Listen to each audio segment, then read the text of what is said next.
Hi, I'm City Manager Scott Neal, and I want to welcome you to tonight's Town Talk. This year, we planned a series of Town Talks around topics important to Edina residents. Tonight, we're going to talk about assessing services. The city will transition its assessing services to Hennepin County in mid-2026. During tonight's Town Talk, County Assessor Josh Hoagland will discuss the transition and the county's assessment process, estimated market value, state classifications, benefit programs, appeals, and tax impact factors and examples. Josh will speak for about 30 minutes. After his presentation, he will take questions. We will end tonight's Town Talk when there are no more questions or at 8 p.m., whichever comes first. However, we can continue to talk and ask questions and make comments online at bettertogetheredina.org for 1 week. The online conversation closes on Tuesday, October 7th. Now I would like to formally introduce Josh. Josh has been in assessing for nearly 20 years and with experience in both residential and commercial appraisal, serving as the Hennepin County Assessor for the past 3 years. He previously served as the Region Director for the Minnesota Association of Assessing Officers, representing the metro counties. He currently serves as the Chair of the Legislative Committee for the Association. Josh, we look forward to your presentation, and welcome to Edina. Thank you, Manager Neal. Good evening, everyone. As Manager Neal said, my name is Josh Hoagland. I am the Hennepin County Assessor. We're going to cover a few topics tonight. I want to talk a little bit about some of the processes that we undertake in assessing. It can be a somewhat complicated process that we do, and I'd like to try to help explain some of those things that we work through. First of all, as Manager Neal mentioned, there is going to be a transition from city staff doing the assessing in the City of Edina to county staff. So I want to share a little bit about the county and how we operate. First and foremost, our mission as a department is to ensure an accurate and timely estimate of a property's market value, determine property use, and apply eligible benefits for property owners. And we'll get into what each of those means a little bit later in the presentation. As far as Edina transition is concerned, I want to share that a lot of what governs the way that we operate as assessors throughout the state of Minnesota is highly scripted in statute. We get governing oversight from the Department of Revenue, the Minnesota Department of Revenue, for some of that guidance. So there's not a lot of wiggle room for how we operate, as well as the results that we end up with in an assessment.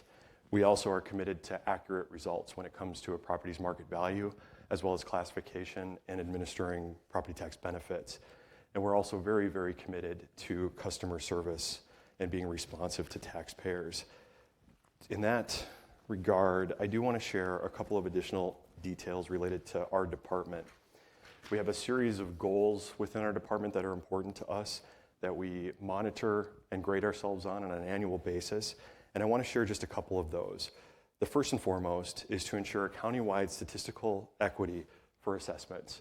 That means every jurisdiction, every parcel matters throughout the county when it comes to us having an accurate result in the assessment. Another one that's very, very important to us that's very much externally facing is to provide consistently positive, equitable customer experience for taxpayers. Those are some very, very important goals for us, and we have a series of objectives and strategies to ensure that we do meet those on an annual and ongoing basis. On the next slide, I'd like to talk a little bit about our process. We're going to spend a little bit of time on this because this really outlines some of that statutory guidance that I referred to. This slide it really defines the assessment process in the annual cycle, longer than an annual cycle that we undertake. There's several different players involved in the property tax system. The assessor, our staff, assessors throughout the state are one component of that.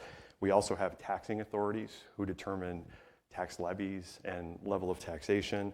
We also have an auditor that takes the assessed value, the levy information from the levy authorities, and then determines tax rates for each individual taxable property. And we also have a treasurer at the county that collects and distributes out to the different taxing authorities. So diving into our timeline that we're guided by, this is going to focus on the 2026 assessment. 2026 assessment is upon us here in the next couple of months, but we really start looking towards that dating all the way back to October 1st of 2024 with a sales ratio study period conducted by the Department of Revenue. That started on October 1st, 2024, and it actually concludes today, September 30th, 2025. And what that sales ratio study represents is basically a study of all of the sales activity that occurred in any given jurisdiction, in any given property sector, and a determination throughout that time period of what sales represent market.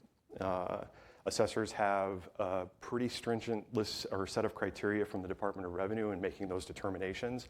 There's other situations that might render a sale as rejected from that sales ratio study period.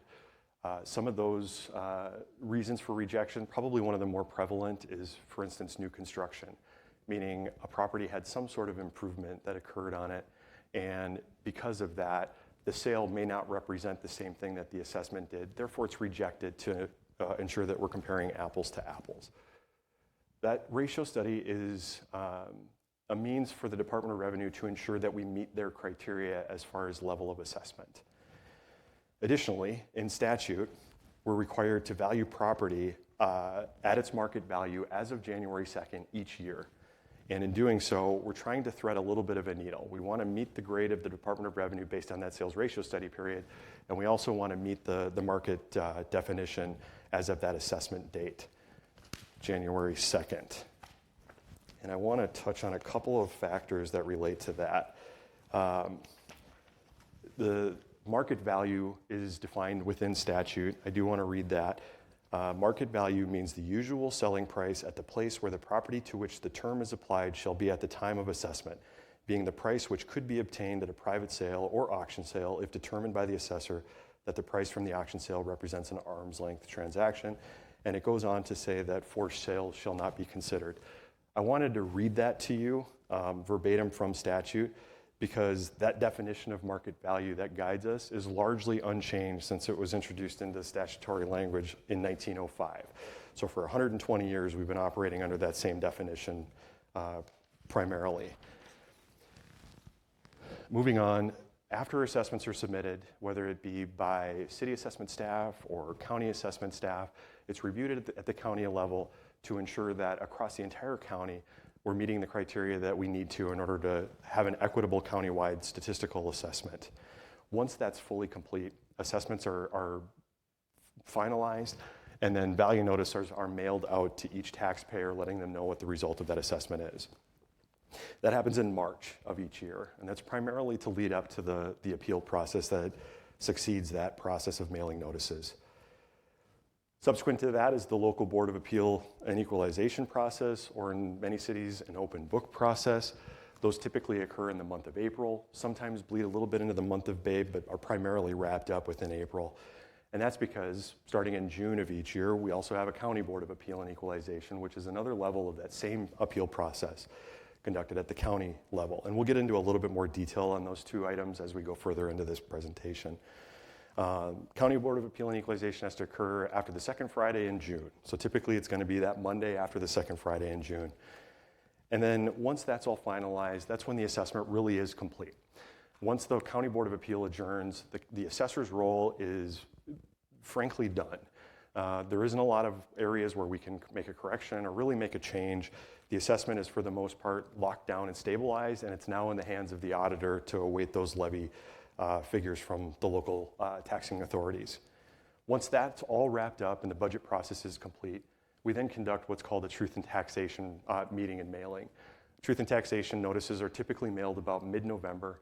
It's also known as your proposed tax statement, and that identifies, based on max levies by each taxing authority, what your taxes would be if that held true for the next year.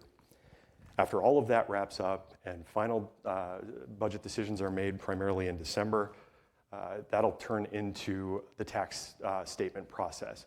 And those are mailed in the subsequent year in March for taxes due in May of that year and October of that year. And then on the right-hand side of this, I just want to share kind of the other stuff that the assessor is responsible for throughout that whole cycle.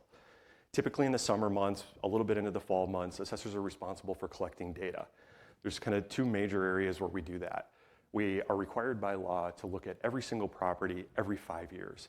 And because of that, we tend to split up different jurisdictions into 20% areas to look at to get to that point in the final fifth year to have the entire city looked at.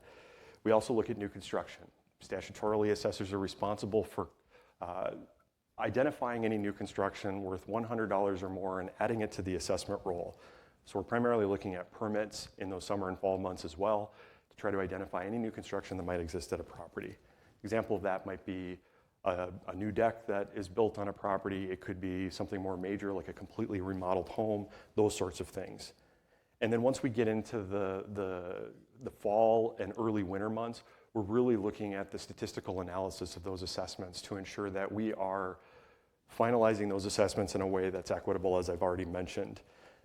As I said, county assessor is accepting those assessments from across the entire county, all jurisdictions, and running a very, very robust analysis of each different type of property, each jurisdiction, and ensuring that anything that needs to be looked at further is able to be addressed at that time. After that's complete, then the assessment goes on to the Minnesota Department of Revenue, who then does their own layer of review of the assessment, and that is what's referred to as a State Board of Equalization. In that scenario, in a State Board of Equalization scenario, the Department of Revenue has their criteria for an acceptable assessment. Hennepin County is much more stringent in our acceptance criteria than what the Department of Revenue advertises. So we hope to meet that criteria in every given year. But if we did not, the State Board of Equalization would jump in, make the correction for us, and let the auditor know what needs to occur after they've done that part of their process. The next slide shows an example of the valuation notice that's sent by Hennepin County. This notice is prescribed by the Department of Revenue. So as the transition occurs, this is going to be what the notice looks like from Hennepin County. It should be very, very similar to what you're already receiving. It's all, as I said, prescribed by the Department of Revenue, and therefore there's very little for us to actually adjust and change within that. I will also add that once these notices are mailed, you'll note on this slide there's all kinds of information. Hopefully most prevalently is the assessor's phone number and the information available to you for getting information that you may require as part of your assessment or your appeal, and having a conversation with the appropriate person at the county to ensure that all your questions are answered. Some of those calls may be as simple as trying to understand the process a little bit better, trying to understand if there's any benefit programs that might be available to you. It may end up being a little bit more robust and require an assessor to come out and take a look at your property, and at that time we can have a much deeper discussion as far as what the assessment indicates and what it represents. Now I'd like to dive into the appeals process. The appeals process, as I stated, begins with the local Board of Equalization. That local Board of Equalization meeting is conducted at the city level. By default in statute, city councils are responsible for serving as that local Board of Appeal and Equalization. Statute also allows a city to decide to appoint a special Board of Appeal and Equalization, citizen board, so to speak. And that citizen board gets to serve on their behalf and the city council's behalf, and basically has all of the authority that the city council otherwise would. The local board process is primarily, it's the first level of formal appeal at the local level. Really what it represents is a third-party body that's going to hear a concern about an assessment, perhaps request additional information, and then they have the authority to make a decision on the result of that assessment. They can lower a market value, they can sustain a market value, they even have the authority to increase a market value if they duly notify a taxpayer of their intent to do so. They also have the opportunity to change a classification, but that's limited to just classifications that do not require an application with the county assessor. So exemption or a homestead classification would be an example of a classification that they do not have the authority to change. The board has an opportunity to make a decision to defer that authority also to the county level, and that's referred to what's called an open book meeting. The county assessor, if that deferral occurs, is required to conduct a meeting in its place and provide additional information to taxpayers in that format. We'll talk about that a little bit more so on the next slide. The next opportunity for appeal, let's say that there's a situation where a taxpayer attends a local board. The local board makes a decision, and it's still not something that's sufficient in that taxpayer's mind. They still have the opportunity now to take that concern to the next level at the County Board of Appeal and Equalization. It's a very, very similar process. There's very few minor differences between a county board and a local board. At Hennepin County, historically, the County Board of Commissioners would by default serve as the board. They have appointed their own special board of delegates in order to serve in their behalf. That county board is considered a special appointed county or Board of Appeal and Equalization. And again, it's another level of formal appeal process and another opportunity for taxpayers to share their concerns, and a third body vote will occur. I just want to highlight some of the progression that the local appeal process takes. Our advice is always to call your assessor. Always get a hold of your assessor to have a conversation on the front end, even if just a formal conversation to understand, perhaps update data. Oftentimes, that first initial phone call is a resolution that can solve all of our problems. It could end up in just an explanation for how we got there, sharing of data and sales, or it could end up being a situation where an error is discovered in the data and a resultant change occurs in the assessment. If not, that local appeal option is available, and if that doesn't solve for everything, then you can go to the next level of appeal, which is the county board. The very last component to that process, and then I'll come back to the open book process, is Minnesota Tax Court. Minnesota Tax Court is the most formal option for appeal. It is mutually exclusive from all other forms of appeal, meaning there's no requirement that you attend a local board or a county board. You can go straight to tax court. It's a formal civil lawsuit, essentially, to argue the result of an assessment. It's an administrative court of the executive branch, meaning there's 3 judges that are appointed by the governor. They litigate all tax types, meaning property taxes, one. They also litigate property taxes that are assessed by the state of Minnesota, the Department of Revenue, such as railroads and utilities. They also litigate sales tax, income tax, and all other forms of tax. There's 2 different divisions within the tax court. There is the much more robust regular division, where it's much like a normal trial if it gets to that point, and then there's also a small claims division, which is much less formal than a regular. Now I want to spend a little bit of time on the open book meeting. So this is one of the options that exists for a city council. They can defer that local board responsibility or authority essentially to the county board. It's a statutory delegation that a city can undertake. And I just wanted to share a little bit. You can see on this slide, this is the insert that's mailed from Hennepin County and every single value notice that we send. And this really highlights everything that I just talked about. This really kind of explains the process. You can see right at the top, it says start with your assessor. And then we also go through the different options at the local level. You can see under open book, there are several meetings. There's a series of meetings at different locations throughout the county. Some are all day, some are evening meetings, and anybody in an open book city can attend anywhere in those meetings that we conduct. We have several scenarios where a taxpayer may live in Rogers but work in Richfield, and they can choose which one makes the most sense for their schedule and their commute or whatever may factor into that. Open books are much less formal. Open books essentially, as I said, are conducted by the county assessor and our staff. Those open book meetings are primarily a conversation, sharing of information.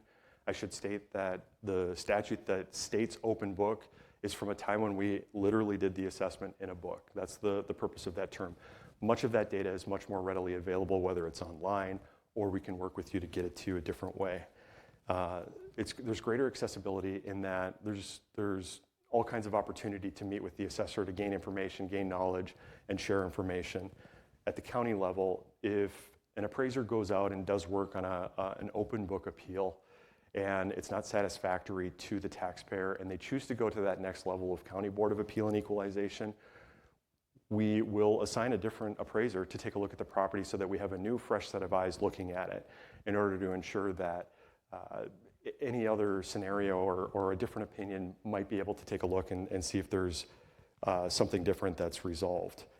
There's also more flexibility and less formality. As I said, it's really just a meeting with the assessor, and the flexibility is we can meet you wherever you are. You can attend one of the advertised meetings that we conduct, We can come to your home. We'd be happy to meet you any location, anytime. We can do a virtual meeting. We're happy to do that, and we have in the past as well. Also state that there's no procedural hurdles. In order to attend the county board, statutorily taxpayers are required to attend that local board first. Meaning if you call the assessor the day after that local board adjourns and want to appeal your value, there is nothing that we can do. We are virtually handcuffed in the statutory language in being able to make a change to that assessment. For open book cities, that's not the case. If a city decides to go to an open book, you can virtually call us anytime leading up to the county board convening in June, and we still have that opportunity to take a look and make a change if there is one. I'm sharing all of this information to highlight that the council had heard some presentations on converting to an open book a couple of weeks ago, and they will be considering that at the October 7th meeting. I want to leave you with a couple of numbers. There are 47 total jurisdictions in Hennepin County. That includes the Minneapolis-St. Paul Airport and Fort Snelling. Of those 47, 26 conduct an open book meeting and 21 conduct a local board meeting. Next, I want to talk about some of the factors that impact a tax. The image on the left side of your screen is a table that shows every variation of property classification and tier rates in statute. There's a little over 60 here, and those classification rates are determined based on the use of the property.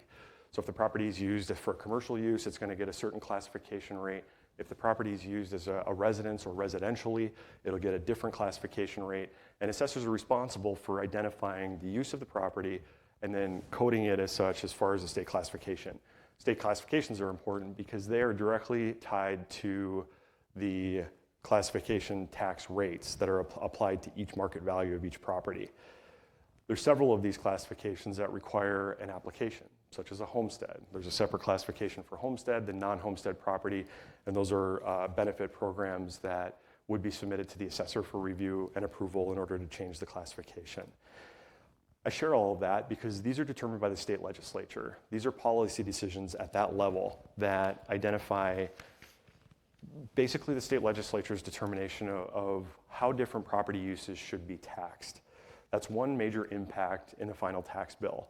In 2023, the legislature made a couple of changes to some of these policy decisions that affect assessments that could have resulted in some changes in ultimate tax bills. One of the primaries was changing the calculation on the homestead market value exclusion. That calculation change resulted in basically a reduction of taxable market value across homesteaded properties in the county, relatively significant reduction. Another major change during that legislative session was a reduction of the class rate for low-income housing properties. That class rate was reduced to one of the lowest in the state. That also is a major impact, and those major impacts are important because if a tax rate is reduced on one property, it's likely going to be picked up by other properties throughout the process. The second factor I want to highlight are market forces, meaning what's going on in the real estate market. As an example, if a homogeneous neighborhood is identified as seeing stable or no growth or slight growth, whereas other neighborhoods are seeing significant growth, somewhat in a vacuum scenario, those properties, all other things being equal, those properties that saw limited growth or no growth are likely going to see a stable or reduction in tax, whereas the properties that are seeing significant growth are going to pick up that difference. That's where assessors are trying to identify those market values for each property to ensure that we are performing our duties equitably. Fiscal disparity is another factor. Fiscal disparity is a pool that properties pay into that results in basically a reduction of disparity across the metro area. This is impacting commercial and industrial property. It is a mathematical equation that identifies certain growth in certain areas and then redistributes market value and that tax base. And tax increment financing, this is a scenario largely used as a vehicle for development. Tax increment financing essentially takes a property's taxable or tax portion and then uses it as a vehicle to fund development of different properties. What that does is, because that tax is redirected to a different purpose, it then will cause an impact on everybody else in that taxing district. And then the last one, but certainly not least, are the levy decisions by each taxing authority. Those are the city council, school district, county board, special taxing authorities that have levy authority. Those different levy decisions ultimately determine what the need of each governing body is. And then that also is calculated to identify what each individual property's portion of that budget is based on all of the other factors that I discussed. A couple of other things that I wanted to mention, primarily at the policy decision level, that impact that. Classification's a big one. Special programs is a big one. We also have exemptions. Properties may be defined, different properties may be defined as exempt throughout statute or even the Minnesota Constitution. That takes a property entirely off the assessment roll and they don't pay any tax. The other one is deferrals. Deferral programs might be a program where a property is able to defer taxes to a later date as long as they use it for a certain purpose for a amount of time. Some examples of that are agricultural property. The agricultural tax law allows for agricultural property to defer their taxes. In that case, we're taxing them as if they were a true farm property, and at such time that that property sells, then there's a payback of 3 years worth of that deferred tax. And then the last one is special classifications. As I mentioned, there's several different special classification carve-outs throughout statute that allow very specific properties to qualify for special classification and reduced classifications. The last several slides that I want to walk through are kind of examples of how a couple of different factors in a very simplified example work together that can cause a different result as far as a tax bill is concerned. This first example, referring to the four-house town, and we're going to assume that there's just a $4,000 total levy across all jurisdictions. We're also going to assume that that levy did not increase over the course of the year period between pay 2025 and pay 2026. We're also going to assume consistent value growth across all four properties. And if you look at each one of these four homes, the 2024 estimated market value for taxes payable this year was at $100,000. The assessor determined that there was a 25% increase between the 2024 assessment and the 2025 assessment and set that assessment at $125,000.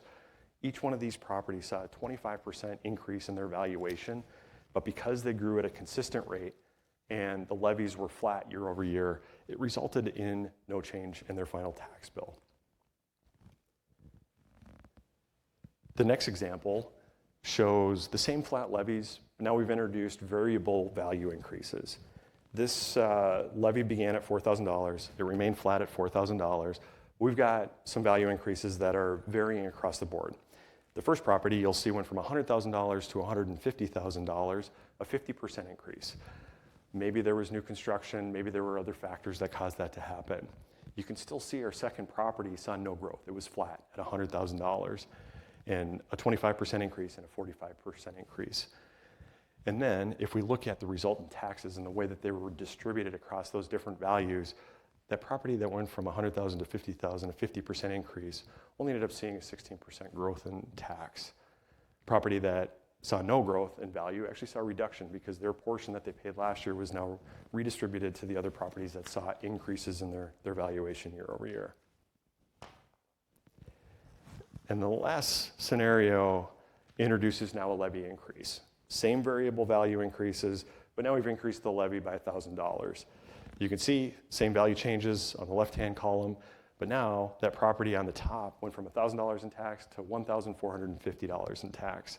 It's a 50% value increase and a 45% tax increase. Property in the middle, same flat value. Same flat tax. They didn't see a reduction this year, but it didn't go up. And you can see on the bottom, we saw varying degrees of tax increases. I just want to share this to show the complexity of what goes into the tax, the ultimate tax that is paid. There's the assessed value, several other factors beyond just the levy as well. And then last but not least, I just want to show our cycle in a different format. This is just a horizontal format to show a little bit of a different angle of how we operate. As I mentioned earlier, our sales ratio study period begins on October 1st of any given year. In this case, for the 26 assessment, that began on October 1st, 2024, and it concludes today, September 30th, 2025. That's going to help guide us to our January 2nd, 2026 assessment. And eventually you're going to see value notices in March that show the results of all of that work over the prior 12 months. Then the local board or open book proceedings occur typically in April, and then the county board in June. You'll receive a proposed tax statement in next fall for the 2026 proposed taxes, and then those taxes will be due in May 15th and October 15th of 2027. I like to share this timeline in this format because it shows the length of the cycle that we undertake for an ultimate tax bill. There is a possibility that a sale that occurs on October 1st, 2024 may impact a tax bill that's not due until October 15th, 2027, a full 3 years between those two dates. And with that, I'd be happy to stand for questions. Thank you, Josh. Thanks for that. We now have a chance to take some questions from our viewers tonight.